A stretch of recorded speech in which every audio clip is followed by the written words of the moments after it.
Saudara, KPK mengaku sudah berkali-kali mengingatkan agar tidak menyalahgunakan bansos pandemi COVID-19.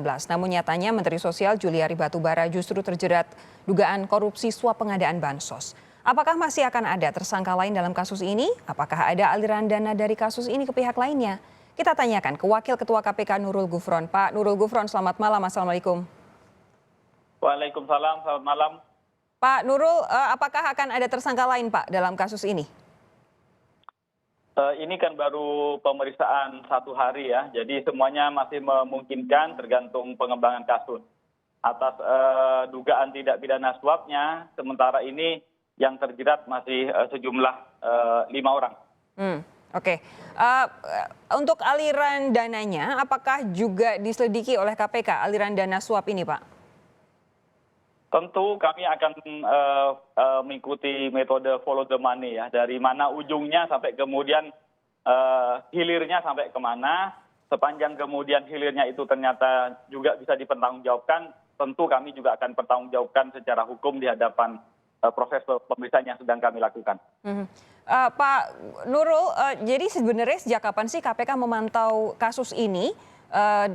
Bantuan sosial untuk COVID-19, khususnya memantau Mensos Juliari Batubara?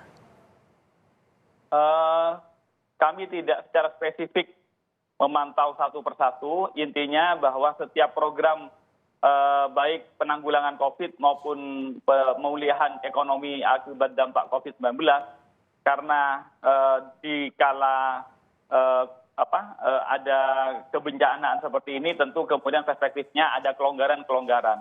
Setiap kelonggaran-kelonggaran tentu kemudian menimbulkan celah ataupun kesempatan untuk melakukan moral hazard, yaitu tindak pidana korupsi.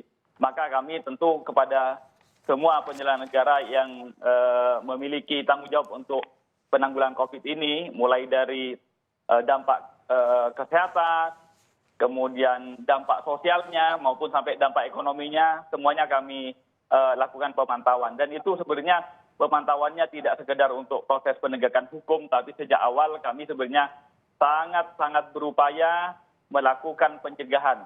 Ya. Oleh karena itu bahkan kami sampai menerjunkan tim-tim kami untuk selalu mantau kepada misalnya tim Satgas COVID, kami terjunkan ada sekitar 10 orang di sana. Itu sebenarnya harapannya supaya tidak ada koruptor. Oke, Pak, koreksi kalau saya salah, bukankah Kementerian Sosial dalam hal ini secara spesifik Menteri Sosial Juliari Batubara sebenarnya sudah beberapa kali konsultasi dengan KPK untuk memastikan tidak ada korupsi bantuan sosial. Ini kok malah justru menterinya sendiri yang korupsi. Kira-kira celahnya di mana, Pak Nurul? Gini ya. Norma maupun sistem yang dibangun itu semuanya kan norma yang bersifat administratur. Tata kelola baik dari sisi mulai dari perencanaan, kemudian pelaksanaan sampai ke pelaporannya. Itu semua di atas meja bisa kemudian diatur secara memenuhi prosedur.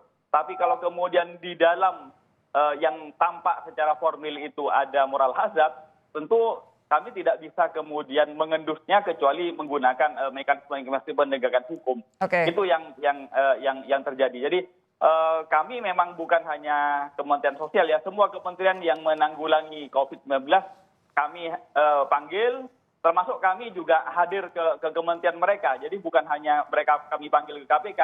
KPK datang ke semua kantor kementerian yang menanggulangi dampak COVID ini.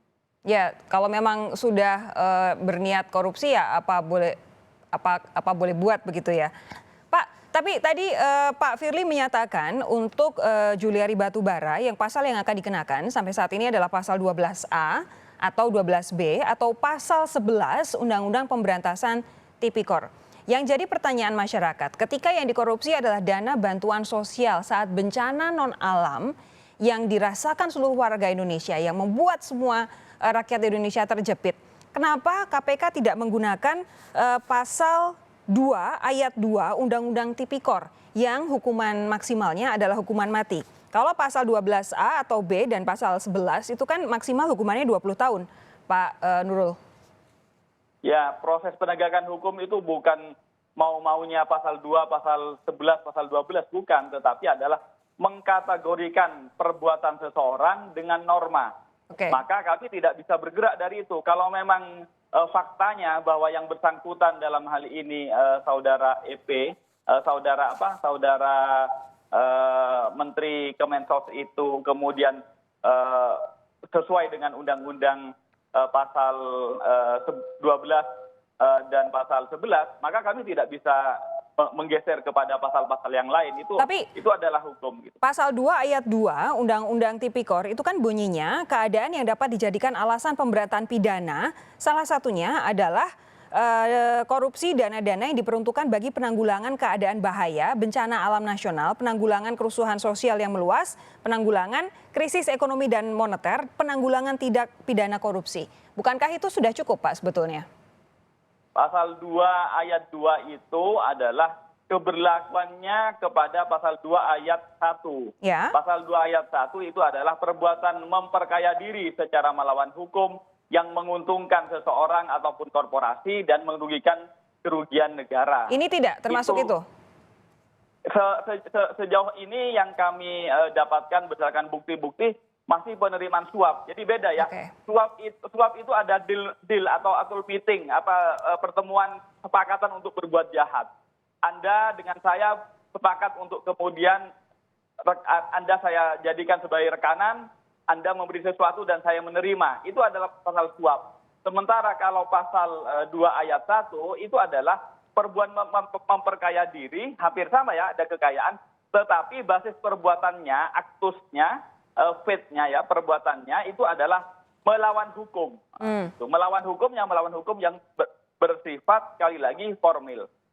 Oke, jadi bolehkah saya simpulkan bahwa untuk kasus Juliari Batubara ini karena tidak merugikan negara, yang diambil adalah uang masyarakat, bukan kas negara, letterlek kas negara begitu, jadinya tidak bisa pakai pasal 2 ayat 2 Undang-Undang Tipikor? Sementara ini yang kami dapatkan buktinya begitu. Jadi misalnya Mbak memiliki perusahaan, dapat proyek dari saya dapat fee-nya dari Mbak, begitu. Itu yang terjadi, bukan kemudian menggarung langsung dari APBN. Itu masalahnya. Oke, ini karena ini jadi bahan pertanyaan sekali.